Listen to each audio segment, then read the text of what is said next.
डूबते सूरज को देखती शिजा को इस असली सूरज के साथ अपनी उम्मीदों का सूरज भी जैसे डूबता नजर आ रहा था।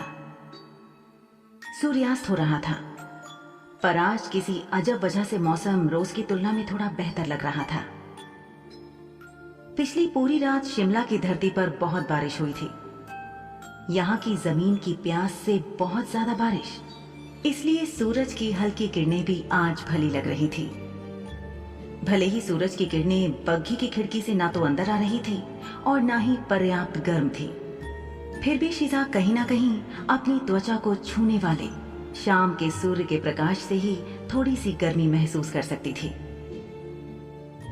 कई दिनों से हो रही लगातार बारिश और काले बादलों के छाए रहने के कारण ये हल्की सी छितराई हुई किरणें भी बहुत अच्छी लग रही थी। इन नाम मात्र की धूप की छुअन से शिजा के चेहरे पर एक प्यारी सी मुस्कान खिल उठी। उसने अपनी आंखें बंद करके अपना चेहरा खिड़की की ओर कर लिया था। शार्दुल की नजर शिजा पर पड़ी तो उसने शिजा के होंठों पर खिली मुस्कान देखी। शार्दुल सोचने लगा कि ये लड़की कितनी सीधी सादी सी है। कुछ देर पहले तक कितनी मायूस थी और अब मुस्कुरा रही है। अपने आसपास की छोटी छोटी सरल साधारण सी चीजों से खुश हो जाती है, इतनी खुश कि उस पल भर की खुशी में खोकर वो कुछ देर के लिए अपने तमाम दुख भूल सकती थी। और यही इस वक्त हो रहा था। वो खुश थी, ये भूलकर कि वो कहां और किसके साथ है। बग्घी के अंदर एकदम शांति छाई हुई थी। शार्दुल ने अपनी आंखें बंद की और वो गुजरे कल में पहुंच गया। एक खूबसूरत युवा महिला और नन्हा शार्दुल बग्घी में टहल रहे हैं। युवा महिला ने शार्दुल की तरफ देखा और कुछ कहने लगी। इसी पल शार्दुल के बीते कल से एक मधुर सी आवाज उसके कानों में पड़ी। शार, यहाँ इस फूल को देखो। क्या आप जानते हैं कि इस फूल की सबसे अच्छी बात क्या है? नन्हा शार्दुल कोई जवाब न दे सका तो उस प्यारी सी युवा महिला ने कहा, इस फूल की सबसे अच्छी बात इसकी सादगी है। ये फूल बाकी फूलों की तरह बहुत ज्यादा खुशबू वाला या चटक दिलकश रंगों वाला नहीं है। यदि आप इसके बगल में एक गुलाब रखते हैं तो शायद ज्यादातर लोग गुलाब को चुन लेंगे, लेकिन आप ऐसे बहुत से फूलों को इकट्ठा करके देखोगे तो आप पाओगे कि यही सबसे सुंदर फूल है और एक हफ्ते के बाद भी ताजा बना रहता है, जिंदा रहता है। अपने जहन में उस आवाज को सुनकर शार्दुल मुस्कुराया और जब उसने अपनी आंखें खोली तो उसने अपने सामने शिजा को पाया, जो सब बातों से बेखबर खिड़की से बाहर देख रही थी। शाम की रोशनी उसके चेहरे और आंखों पर पड़ने लगी और उसकी कत्थई आंखें सूरज के नारंगी रंग में मिलकर और सुंदर लगने लगी। शार्दुल ने एक पल उसे देखा और फिर उससे पूछा, तुम्हारे रिश्तेदारों ने तुम्हारा कहीं रिश्ता तय करने की कोशिश नहीं की क्या? शिजा अपनी भोली भाली आंखों से शार्दुल को देखते हुए पलटी और उसने ना में अपना सिर हिला दिया। फिर उसने शार्दुल से पूछा, और आपके घर वालों ने शाह साहब? इस बार शार्दुल ने सवाल का सीधा सा जवाब दे दिया, लड़कियां और महिलाएं काफी परेशान करती हैं शिजा। वे ना केवल हर वक्त चिढ़ती कुढ़ती हैं, शिकायत करती हैं, बल्कि हर किसी के प्रति एक टन ईर्ष्या भी रखती हैं। और उस ईर्ष्या से बचने का एक ही उपाय बचता है, या तो रिश्ता खत्म करो या उस औरत को। दोनों ही सर खपाऊ काम है। शार्दुल की बात सुनकर शिजा सहम गई। क्या हुआ? क्या मैं तुमसे सिर्फ कहने भर के लिए कोई बात कह भी नहीं सकता? मुझे ऐसे तो मत घूरो जैसे मैंने किसी का खून कर दिया हो। अपनी बात कहकर शार्दुल मुस्कुराया। इस बार जब वो मुस्कुराया तो शिजा उसके दांतों के नुकीले हिस्से को देख सकती थी। इन पहने दांतों ने शिजा को याद दिलाया कि वो किसी इंसान से नहीं बल्कि एक पिशाच से रूबरू है। एक शुद्ध खून वाला पिशाच जो उसे कभी भी मार सकता था। आसमान में सूरज और नीचे डूबने लगा था। क्षितिज सफेद नीला दिखने लगा था और उसके ऊपर का आसमान गहरा धूसर सलेटी और लाल। आपने इस सराय में उस आदमी को क्यों मारा? शिजा ने शार्दुल से वो प्रश्न पूछा जिसका उत्तर उसे पहले नहीं मिला था। मुझे एक बात बताओ शीजा, हम घूम फिरकर इसी बात पर क्यों आ जाते हैं? तुम्हारी सुई इसी सवाल पर क्यों अटकी हुई है? क्योंकि आपने कभी मेरे इस सवाल का जवाब नहीं दिया मालिक। पिछली बार जब मैंने आपसे पूछा था तो आपने मुझे। बिल्कुल ठीक कहा तुमने कि पिछली बार मैंने इस सवाल को टालकर तुम्हें रोक दिया था, जिसका साफ मतलब है कि अगर तुमने मुझसे दोबारा पूछा तो भी तुम्हें इसका जवाब नहीं मिलेगा। शार्दुल ने अपना सिर एक और हल्का सा झुका लिया और उसकी मुस्कुराहट शीजा के बार बार वही सवाल पूछने से बहुत हल्की हो गई। कुछ और पूछो। रब के लिए मुझे इस जगह से दूर जाने दो, शीजा ने विनती की। शार्दुल ने अपना सिर पीछे सीट से टिका दिया। उसने एक लंबी सांस छोड़ी और वो काफी थका हुआ लग रहा था। शार्दुल ने अपनी आंखें बंद कर ली।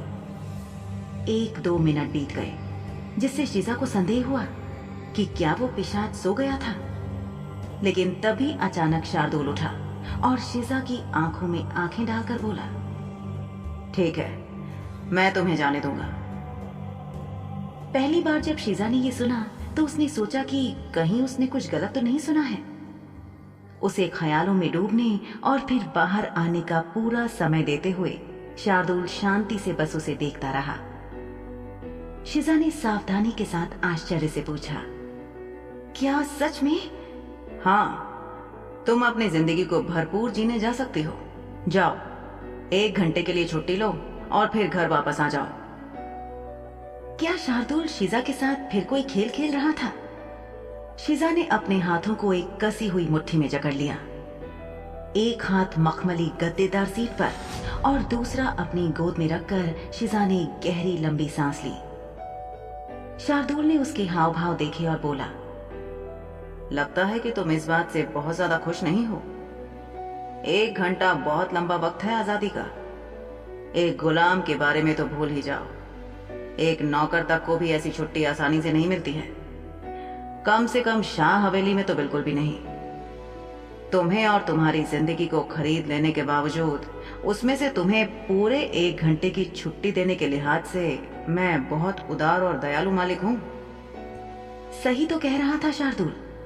उसने शीजा के जीवन का भुगतान 5,000 नहीं 3,000 सोने के सिक्कों के रूप में किया था और अब वो इसका मालिक था, जबकि शीजा के अपने सगे रिश्तेदारों ने उसे 70 चांदी के सिक्कों के लिए बेच दिया था। चूंकि अब शीजा एक गुलाम बन गई थी, इसलिए उसका जीवन अब उसका अपना नहीं था। लेकिन इस सब के बावजूद शायद यही वो मौका था जो भगवान खुद उसे भागने के लिए दे रहे थे। अगर शीजा एक अच्छी योजना बनाने में कामयाब हो जाती है तो भागने के लिए 1 घंटा काफी था। उसके बाद शीजा को इन पिशाचों की दुनिया के किसी भी शख्स से दोबारा नहीं मिलना होगा। ये सब सिर्फ मौके और किस्मत की बात थी। सब कुछ उसी पर निर्भर करता था। शीजा ने शार्दुल से पूछा, मैं ये छुट्टी कभी भी ले सकती हूँ? हाँ, अपने लिए 1 घंटा कभी भी, लेकिन बदले में। आखिरी शब्द सुनते ही शीजा को एहसास हो गया कि उसके साथ रियायत नहीं की जा रही, बल्कि एक सौदा हो रहा है, क्योंकि यहाँ 1 घंटा मिलना भी कोई साधारण बात नहीं थी। शार्दुल ने अपनी बात पूरी की। तुम 1 घंटे की छुट्टी जब भी चाहो ले सकती हो, लेकिन उसके बदले में तुम्हें वो चीज लेनी होगी जो मैं तुम्हें देना चाहता हूं। शीजा ने अपने दिमाग पर बहुत जोर डाला, पर उसे नहीं समझ आया कि शार्दुल किस बारे में बात कर रहा है। निश्चित रूप से यहाँ बग्घी में उसके पास शीजा को देने के लिए कुछ भी नहीं था। आखिर वो क्या चीज थी जो वो शीजा को देना चाहता था, और वो चीज क्या है? चलो, इस प्रस्ताव को और भी लुभावना बनाते हैं। मैं तुम्हें 1 की जगह 2 घंटे देता हूं, लेकिन बदले में जो काम है उसके लिए तुम्हें अभी हामी भरनी होगी। वादा करना होगा। हालांकि 2 घंटे सुनकर शीजा ने शार्दुल से सहमत होना चाहा, लेकिन उसके दिल में इस बात को लेकर संदेह भी था। जितना अधिक ये प्रस्ताव आकर्षक और लुभावना लग रहा था, उतना ही ज्यादा शीजा का शक बढ़ रहा था। मैं इस प्रस्ताव को मानने से इनकार करती हूँ, शीजा ने दृढ़ता से कहा। शार्दुल के होठों पर एक मुस्कान फूट पड़ी। मुझे नहीं पता कि मुझे इस बात से आहत होना चाहिए या नहीं कि मेरा पालतू मुझ पर बिल्कुल भी भरोसा नहीं करता है। मैं अब और क्या करूं? बस कुछ प्रस्ताव जीवन में बार बार नहीं आते हैं। हवेली वापस पहुंचकर शीजा बग्घी से उतरी और शार्दुल के पीछे पीछे चलने लगी। गुलाम बनने से पहले उसके पास हर वक्त बहुत सा काम हुआ करता था। उसके दिमाग में एक ही ख्याल रहता था कि कैसे भी करके ज्यादा से ज्यादा काम करना है और पैसे कमाकर बचाने भी हैं ताकि जरूरत पड़ने पर वो इसका इस्तेमाल कर सके। शीजा को अपने बचाए हुए पैसों का ख्याल आ गया। उसने महसूस किया कि वो जो पैसा बचा रही थी और इतने लंबे समय से जमा कर रही थी वो उसके घर में ही होना चाहिए जब तक कि वो किसी को मिल ना जाए। इस समय किसी भी चीज से ज्यादा शीजा के दिमाग में अपनी मेहनत से कमाए पैसों का ख्याल था। वो सोच रही थी कि उसके पैसे का क्या हुआ होगा। कई महीनों की कड़ी मेहनत से शीजा ने वो रकम बचाई थी।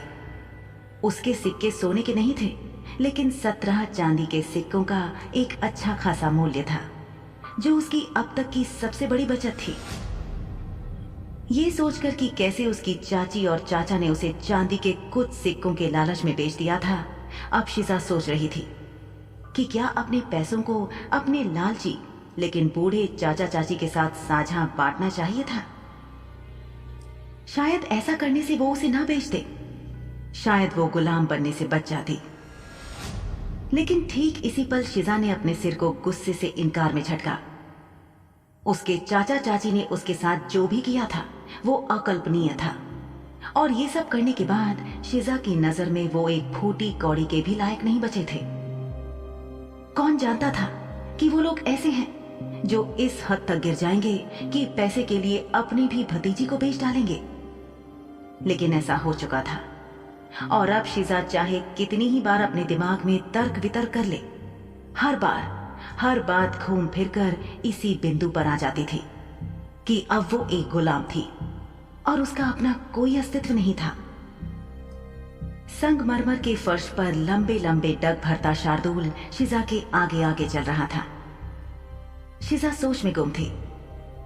2 घंटे, आखिर 2 घंटों में क्या किया जा सकता था? और उन आजादी के 2 घंटों के बदले शार्दुल आखिर क्या प्रस्ताव रख सकता था? जैसे ही शार्दुल और शीजा हवेली के नक्काशीदार दरवाजे से होकर अंदर पहुंचे, सोहनी की आवाज कानों में पड़ी। अरे वाह भाई शार्दुल, आप वापस आ गए हैं। सोहनी की आवाज से जैसे बैठक और भी ज्यादा रोशन हो गई थी। लेकिन शीजा ने गौर से देखा कि सोहनी के चेहरे पर उपहास उड़ाने वाली मुस्कान थी, और शार्दुल के लिए अपनी नफरत को सोहनी अपनी लंबी चौड़ी झूठी मुस्कान के बावजूद छुपा नहीं पा रही थी। शार्दुल के हाव भाव से जाहिर था कि सोहनी की आवाज सुनकर उसका मूड बदल गया था। सोहनी की बात का जवाब बिना किसी उत्साह के देते हुए शार्दुल ने कहा, हाँ, मैं वापस आ गया हूँ मेरी छोटी बहन सोहनी। क्या तुम अवंतिका दीदी के साथ जाकर निमंत्रण पत्र ले आई हो? जी बिल्कुल, क्या आप देखना चाहेंगे? नहीं, मैं बहुत थक गया हूँ, शार्दुल ने सीढ़ियों की ओर बढ़ते हुए जवाब दिया। सोहनी ने उस गुलाम लड़की पर एक नजर डाली जिसे उसके सौतेले भाई शार्दुल ने खरीदा था और जो उसके पीछे गोंद की तरह चिपकी हुई थी। जाओ, हाथ मुंह धो लो और फौरन कमरे में वापस आ जाओ। शीजा को हुक्म देकर शार्दुल सीढ़ियों से ऊपर अपने कमरे की तरफ जाने लगा। एक पल के लिए सोहनी और शीजा की नजरें मिली, पर शीजा ने फौरन अपनी आंखें नीचे झुका ली और रसोई की तरफ बढ़ने लगी, क्योंकि हवेली के अंदर इसी रास्ते से होकर वो नौकरों के आवास में बने गुसल खाने तक जाकर उसका इस्तेमाल कर सकती थी। सोहनी ये देखकर हैरान थी कि उसके लिए रुकने या उसके जाने का इंतजार करने के बजाय ये गुलाम लड़की सिर झुकाए चली आ रही थी और कुछ ही पलों में सोहनी के बगल से गुजरने वाली थी। अपने पास से एक गुलाम का गुजरना सोचकर ही सोहनी के होठ वितृष्णा से सिकुड़ गए। एक गुलाम की इतनी हिम्मत कि वो सोहनी शाह की मौजूदगी में छुप भी ना सके। सोहनी सोचने लगी कि आज इस गुलाम को उसकी जगह दिखाने की जरूरत थी। सोहनी एक बददिमाग और बिगड़ैल पिशाचनी थी। उसकी मां के लाड़ प्यार ने उसे जिद्दी, तुनक मिजाज और बदतमीज बना दिया था। निर्दयी वो पैदाइशी थी ही। उसने अपने भाई की गुलाम से कड़क आवाज में पूछा, ए लड़की, तुम्हारा नाम क्या है? सोहनी की गरजती आवाज सुनकर शिजा के बढ़ते कदम रुक गए। शिजा ने विनम्रता से अपना सिर और झुका लिया। मासूमियत के साथ वो हाथ आगे बांधकर झुककर खड़ी हो गई। बिना किसी झगड़े फसाद के इस वक्त शिजा कैसे भी इस जगह से खिसक जाना चाहती थी ताकि वो इस गुस्सैल पिशाचनी से दूर हो सके। लेकिन शायद सोहनी किसी और ही मूड में थी। शिजा को अंदेशा था कि ऐसा कुछ होने वाला है। उसने ऐसा इसलिए महसूस किया क्योंकि ये घर ऐसे अजीब लोगों से भरा हुआ था जो पागल थे या कम से कम पागल ही दिखते थे। जब से शार्दुल अपनी छोटी बहन से निपटने के लिए शिजा को बैठक में छोड़कर सीढ़ियों से गायब हो गया था, तब से इस छोटी पिशाचनी की निगाहें शिजा पर ही टिकी हुई थी। शिजा को अपने मन में पूरा विश्वास था कि भले ही ये सोहनी एक शुद्ध खून वाली पिशाचनी थी, पर ये दिमागी तौर पर पूरी तरह से विकसित नहीं हुई थी और एक बिगड़ैल, बदतमीज, झुंझलाने और चिल्लाने वाले बच्चे की तरह थी जो सिर्फ अपने ही बारे में सोचता है। सोहनी और शिजा दोनों एक ही उम्र के थे, पर इसके बावजूद सोहनी में लोगों के साथ बदतमीजी और बेरहमी से पेश आने की हिम्मत थी।